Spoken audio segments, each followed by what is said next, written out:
अब मैं आपको इस वीडियो में कंपोजिट फंक्शन का एक और केस बताता हूँ। पिछले वीडियो में कंपोजिट फंक्शन में variable to the power constant का बात थी। इस वीडियो में कंपोजिट फंक्शन का ही केस है, लेकिन constant to the power variable है। अब जाहिर सी बात है, इसमें जो फंक्शन है, मेन फंक्शन तो कांस्टेंट टू द पावर है, वेरिएबल, लेकिन वेरिएबल जो है वो अपने आप में भी एक फंक्शन है। That is y is equal to a to the power, let be suppose lx plus m।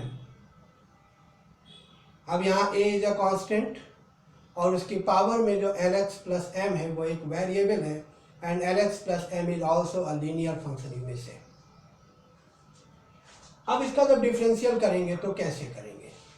वही पुराना तरीका कि पहले हम मेन फंक्शन और फिर उसके अंदर जो इंक्लूडेड फंक्शन है उसका डिफरेंशियल। तो dy by D x is equal to D upon D x of a to the power lx plus m। अब इसमें a to the power lx plus m में पहले constant to the power variable का formula लगेगा, और variable का मतलब lx plus m पूरा। तो a to the power x का डिफरेंशियल आपको याद होगा, a to the power x log a हुआ करता था। अब इस क्वेश्चन में बस केवल एक छोटा सा चेंज हुआ है, और वो छोटा सा चेंज ये है कि x की जगह lx प्लस m हो गया है। तो जो हमारा पुराना फार्मूला है वही काम आएगा, बस हम लोग x की जगह lx प्लस m लिखेंगे, बस इतना ही। तो अब आप यहाँ कैसे लिखेंगे?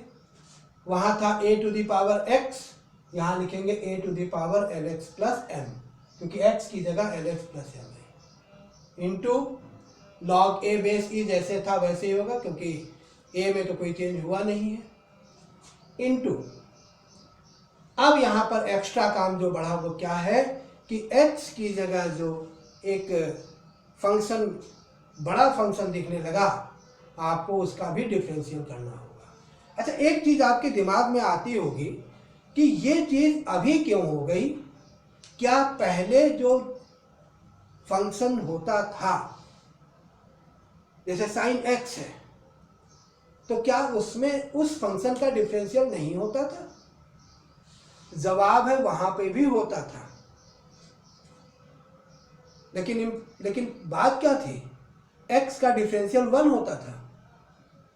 तो जब x का डिफरेंशियल 1 होता था तो मल्टीप्लाई, जैसे यहां हम मल्टीप्लाई करते हैं, multiplied of the function variable जो फंक्शन है ऊपर, वैसे ही वहां पे भी होता था। लेकिन चूंकि इनटू जैसे साइन x है, अब साइन x का डिफरेंशियल cos x हो गया, लेकिन जो x है उसका भी डिफरेंशियल होता था, और x का डिफरेंशियल चूंकि 1 होता था तो 1 से मल्टीप्लाई करने से कोई फर्क नहीं पड़ता था, इसलिए वहां इस बात को बताया ही नहीं गया।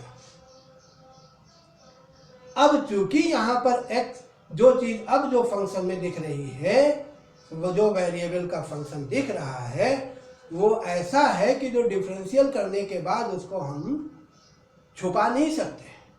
वहां पर तो इंटू 1 हो गया, लिखने की जरूरत नहीं है, लेकिन यहां पर जो डिफरेंशियल हो रहा है वो ऐसा नहीं है कि उसको लिखने की जरूरत नहीं है, इसलिए यहां पर अब वो आपको दिखने लगा।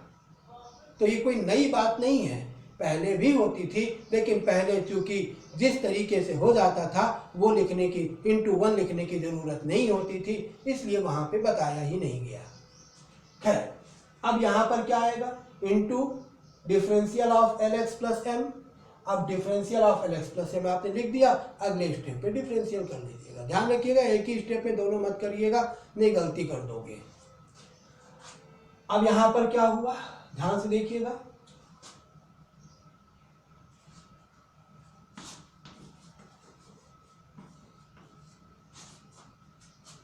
ये a to the power lx plus m ऐसी रहेगा, log a ऐसी रहेगा, log a बेस e ऐसी रहेगा। अब आपको lx प्लस m का डिफरेंशियल करना पड़ेगा, और lx प्लस m का डिफरेंशियल क्या होगा? केवल l होगा, क्योंकि x का डिफरेंशियल 1 हो गया, m का डिफरेंशियल 0 हो गया, इसलिए केवल l हो गया। तो वो यहाँ पर आ गया, तो l into a to the power lx plus m upon log a basic and it will be your answer. अच्छा, जो मैंने पिछले वीडियो में बताया, जो यहाँ बताया, अगर इन बात को ज़रा सा आप दिमाग में ध्यान दे लो तो आपको एक चीज़, एक शॉर्टकट भी दिमाग में आ सकती है, और अगर चाहें तो उसको हम जब हम लोग और बड़े क्वेश्चंस करेंगे तो उनको डायरेक्ट भी यूज़ कर सकते हैं। शॉर्टकट क्या, ध्यान देखिएगा। जब पिछले क्वेश्चन में, पिछले वीडियो जो देखा आपने देखा हुआ है, देख लीजिएगा, उसमें ax plus b to the power n का डिफरेंशियल करना था। मल्टीप्लाई में क्या आया था, n इंटू ए, n तो आना ही था क्योंकि पावर में था, इंटू a, और ये a क्या था, x के साथ का लिखा हुआ नंबर, x का कोफिशिएंट। जो ax प्लस बी जो फंक्शन है, इंक्लूडेड फंक्शन है, उसके में x के साथ जो लिखा है वो बाहर मल्टीप्लाई में आया। अब इसमें देखिए a to the power lx plus m है। जब आपने इसका डिफरेंशियल किया तो देखिए x के साथ लिखा है l मल्टीप्लाई में आया, और बाकी चीज़ें तो एज इट इज ही आ गई। तो हम लोग एक दिमाग सेट कर सकते हैं कि अगर हमारे जो ओरिजिनल फार्मूले हमने पढ़े हैं उन फार्मूलों में केवल इतना चेंज हो जाए, ध्यान सुनिएगा, इतना चेंज हो जाए, फंक्शन लीनियर का लीनियर ही रहे, लेकिन इतना चेंज हो जाए कि x के साथ कोई नंबर मल्टीप्लाई में आ जाए। जैसे साइन x, ठीक है, साइन 2x, तो क्या चेंज हुआ, x की जगह 2x हो गया। अगर इस टाइप का कोई चेंज आ जाए तो आप डिफरेंशियल करते समय केवल इतना ध्यान रखिए कि जो नंबर x के साथ, सुनिएगा ध्यान से, जो नंबर x के साथ है पहले उससे मल्टीप्लाई कर दीजिए और फिर नॉर्मल ढंग से उसका डिफरेंशियल कर दीजिए, दैट्स ऑल। ये आपका डायरेक्ट तरीका है, इसकी भी प्रैक्टिस कर लीजिए क्योंकि आगे चलकर हम लोग ऐसे ही डायरेक्ट करेंगे। इस चैप्टर में, इस एक्सरसाइज में तो हम लोग बाकायदा प्रोसेस से करेंगे, लेकिन इसके बाद हम लोग डायरेक्ट भी करेंगे क्योंकि इतनी छोटी छोटी बातों के लिए हम इतना लंबा प्रोसेस नहीं, शुरुआत में करेंगे जिससे आपकी प्रैक्टिस हो जाए, लेकिन उसके बाद फिर हम लोग डायरेक्ट भी करेंगे। तो अब देखिए ध्यान से, यहाँ पर जैसे एक केस है e to the power ax plus b. अब e to the power ax plus b का डिफरेंशियल करना है आपको। अब आप अपने टेक्निक पे जाइए, याद करिए e to the power ax plus b पहले क्या कभी लिखा जाता था, e की पावर x लिखा जाता था। तो जो formula e to the power x का लगेगा वही फार्मूला यहाँ पर e to the power ax plus b का लगेगा, बस केवल एक छोटा सा चेंज होगा।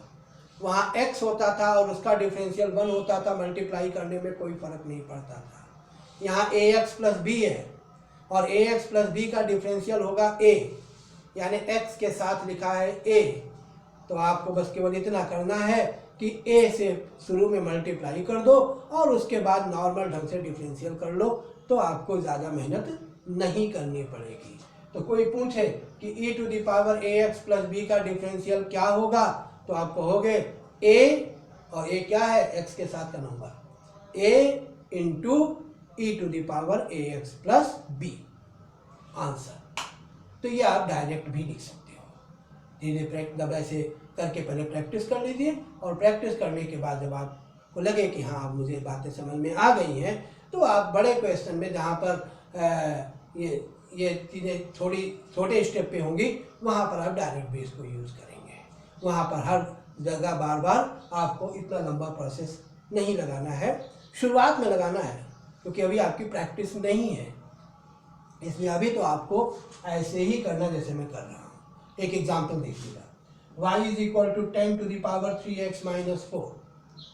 अब इसका जब डिफरेंशियल करेंगे तो कैसे करेंगे, dy by D x is equal to D upon D X 10 to the power 3x minus 4। अब ये भी a to the power x का केस हो गया।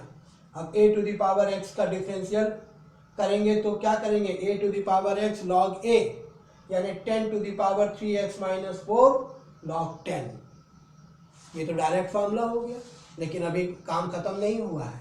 अभी आपको जो चीज़ पावर में है उसका भी डिफरेंशियल करना है। और पावर में क्या है 3x माइनस 4, तो आप लिखोगे into d upon D x of 3x minus 4।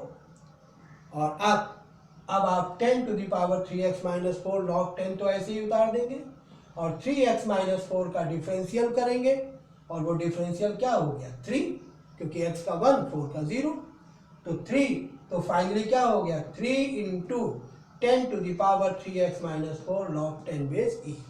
और आप याद करिए मैंने डायरेक्ट क्या तरीका बताया है, डायरेक्ट तरीका बताया है कि जो भी नंबर x के साथ मल्टीप्लाई लिखा है उससे पहले मल्टीप्लाई कर दो और फिर सीधे सीधे डिफरेंशियल कर दो। तो देखिए 10 to the power 3x minus 4 था, x के साथ लिखा है 3, तो पहले मैंने 3 से मल्टीप्लाई कर दिया। अब 10 to the power 3x minus 4 का डिफरेंशियल सीधे सीधे कर दिया। सीधे सीधे मतलब a to the power x का फार्मूला, और a to the power x का फार्मूला होता है a to the power x log a, तो 10 to the power 3x minus 4 log 10 answer आ जाएगा। तो इस तरीके से भी हम लोग अपने क्वेश्चंस को करते हैं। अब मैं आपको इन्हीं बातों पे बेस्ड एक एक्सरसाइज होमवर्क के लिए देने जा रहा हूँ। आप उसके क्वेश्चंस प्रैक्टिस करिए और फिर हम लोग उनके सॉल्यूशंस डिस्कस करेंगे।